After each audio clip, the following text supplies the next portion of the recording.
Quando o espermatozoide fecunda o óvulo, é o passo inicial para a formação de uma vida.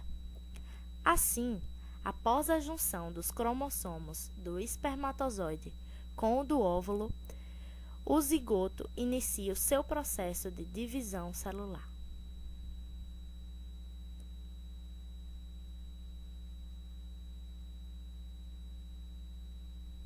É nessa etapa que as células tronco embrionárias, que levam esse nome por serem encontradas somente no embrião, são geradas. Estas células são classificadas como totipotentes, por poderem produzir todas as células embrionárias e extraembrionárias. São classificadas também como pluripotentes, por poderem produzir todos os tipos celulares do embrião, menos a placenta. As células tronco embrionárias são encontradas no interior do blastocisto, boiando em um líquido. A utilização de células tronco embrionárias é polêmica, pois não se sabe ao certo aonde a vida começa. E com a retirada dessas células para tratamentos de regeneração de tecidos e combate a doenças cardiovasculares, neurodegenerativas, diabetes tipo 1, doenças hematológicas, traumas na medula e nefropatias, se estaria interrompendo o processo natural à vida. Assim, hoje no mundo, apenas alguns países permitem a utilização de células-tronco em aplicações terapêuticas, pois são células que possuem a capacidade de se dividir, dando origem a células semelhantes às progenitoras e de se transformar através do processo de diferenciação celular em outros tecidos do corpo, como ossos, nervos, músculos e sangue.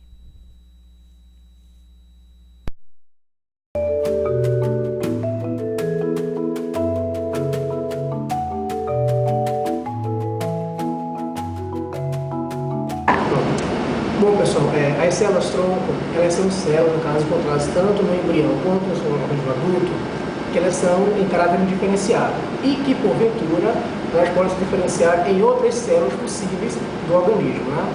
Então, nesse meio tempo, nós temos dois tipos de células, basicamente. As células-tronco de caráter embrionário e as células-tronco de caráter adulto.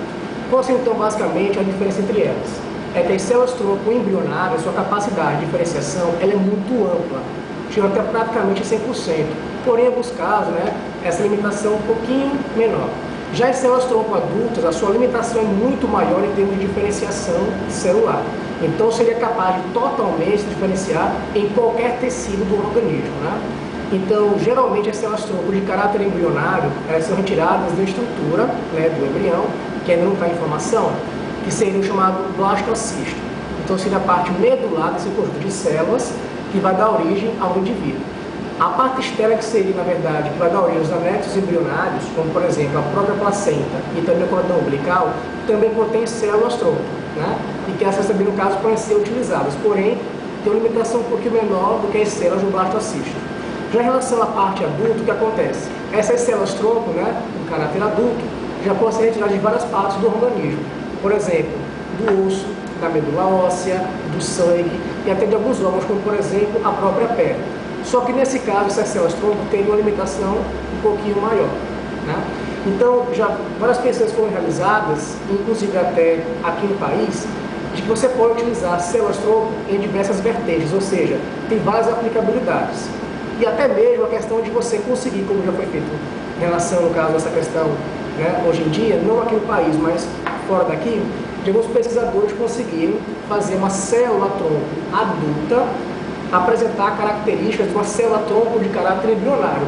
Ou seja, é como se essa célula estivesse, no caso, fazendo uma involução, né? No caso, essa questão dessa técnica, ela é muito interessante, porém, ela é muito cara. Então, não seria tão viável assim esse tipo de uso, né, em caráter, digamos assim, comercial. Mas outras aplicabilidades, por exemplo, podem ser feitas, como no caso da terapia gênica, eu poderia fazer a introdução de células-tronco ou embrionárias ou adultas no indivíduo para fazer a correção de algum tipo, no caso, de problema tecidual ou até mesmo visceral daquele indivíduo. Posso também, no caso, fazer, por exemplo, implante do próprio indivíduo em alguma área lesionada que não seja em caráter genético, ou seja, herdado dos pais.